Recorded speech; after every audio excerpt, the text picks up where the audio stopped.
देखिए, आज हमने हरियाणा के किसान भाइयों की मीटिंग बुलाई थी क्योंकि जो आंदोलन चल रहा है, इस आंदोलन में नंबर एक बात तो ये कि टीकरी वाले जो भाई हैं, यहाँ पे कई संगठन बैठे हुए हैं और यहाँ पे एक बार मीटिंग करना इन भाइयों के साथ ज़रूरी था।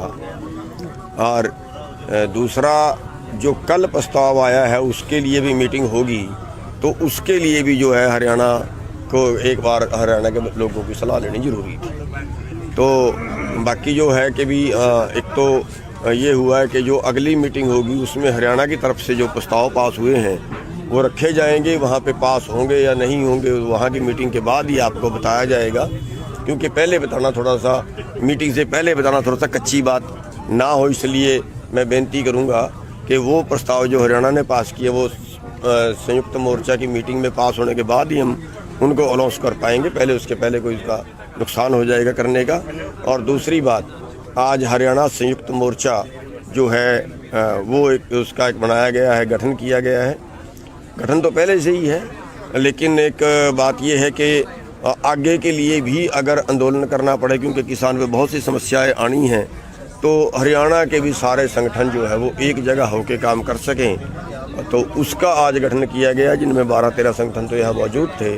और उसमें ये भी तय किया गया है कोई और संगठन जो रह गए हैं, क्योंकि अभी कई ज़िलों से हमारा यहाँ पे लोग नहीं पहुँच पाए, जैसे पलवल है और फरीदाबाद है, मेवात है, उन ज़िलों से जो भी लोग और यहाँ हमें निकले काम करने वाले या कोई भाई और जो संगठन का चला रहा है लेकिन रह गया है, उनसे भी बात की जाए।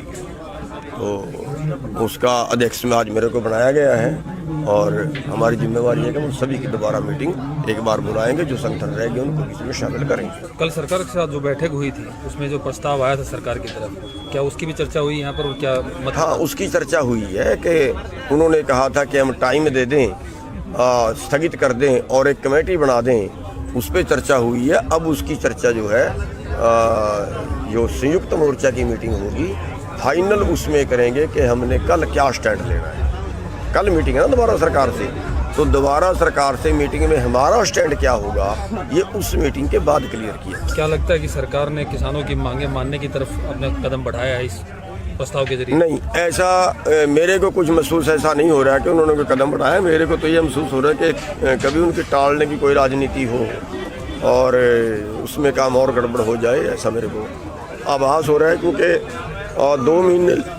2 महीने से बैठे हैं, 2 महीने में तो कमेटी बना के फैसला भी आ जाता। अगर कोई कमेटी बनाने की बात होती है 2 महीने में तो कमेटी बना के फैसला आ जाए, और 2 महीने तो अभी किसी बात नहीं चली, 2 महीने तो अभी ट्रका ही रहे हैं। तो इस तरह से डाउटफुल होता है कि जैसे वो जितना कह भी रहे हैं इतना कि भी वो शायद 26 तारीख को टालने के लिए ना कह रहे हों, ऐसा आभास है मेरा।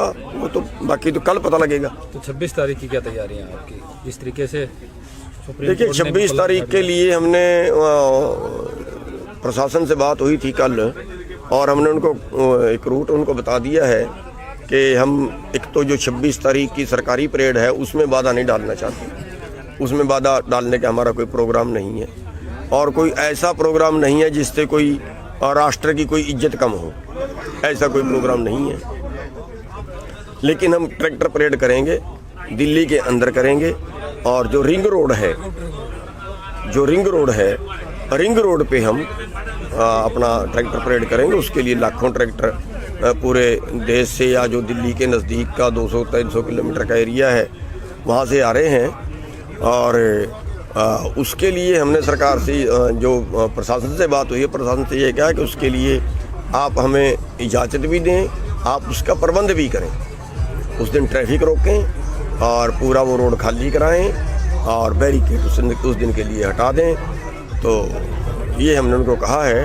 तो उस पर अभी उन्होंने कल ये कहा था कि हम कल तक राय करके बताएंगे। तो आज फिर मीटिंग रखी थी, लेकिन क्योंकि आज हमें अपनी मीटिंग करनी पड़ेगी और पंजाब वालों को अपनी मीटिंग करनी पड़ेगी, तो शायद आज उनसे मीटिंग नहीं हो पाएगी। एनआईए के नोटिस पे क्या कहना है? साथ में ट्रैक्टरों के भी चालान ऑनलाइन घर भेजे जा रहे हैं। ट्रैक्टरों के चालान तो मेरे को आपसे पता लगा है कि ऑनलाइन घर भेजे जा रहे हैं।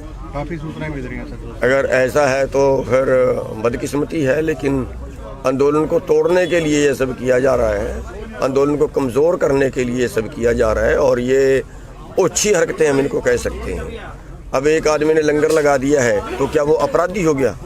क्या लोगों को खिलाना भी अपराध है? एक आदमी ने जो शहीद हो गए हैं लोग, उनको 50-50 हज़ार रुपया दे दिया है तो क्या वो भी अपराध हो गया? अरे दान पुण्य करना तो वैसे ही किसी श्रेणी में नहीं आता। दान पुण्य करने पर तो वैसे ही टैक्स भी नहीं लगता। ये कर क्या रहे हैं? कौन सा राज है ये तो गुंडा राज हो गया फिर। और अगर ऐसा करेंगे तो बड़ा कड़ा मुकाबला किया जाएगा फिर। तो कल कोई समाधान निकलने की उम्मीद? देखिए, तो कल की मीटिंग में पता चलेगा कि समाधान निकलता है कि नहीं निकलता है, लेकिन सरकार बहुत ज़्यादा सीरियस नहीं है। बात जो आती है कि सरकार के साथ जो बैठक होती है उसमें बातें कम ब्रेक ज़्यादा होती है। हाँ, बातें कम ब्रेक ज़्यादा होते हैं, और जो बातें होती हैं वो भी टाइम पास करने के लिए होती हैं। वो भी मेरे को तो ऐसा महसूस हो गया जैसे हम तरीक लेने ही जाते हैं। मैं तो पिछली तरीक पे बोल दिया था, जब उन्होंने 19 तारीख दी, मैं कहा अगली भी अभी दे दो। तरीक ही देनी, कुछ करना तो है नहीं, तो ज़्यादा बात है नहीं। Thank you.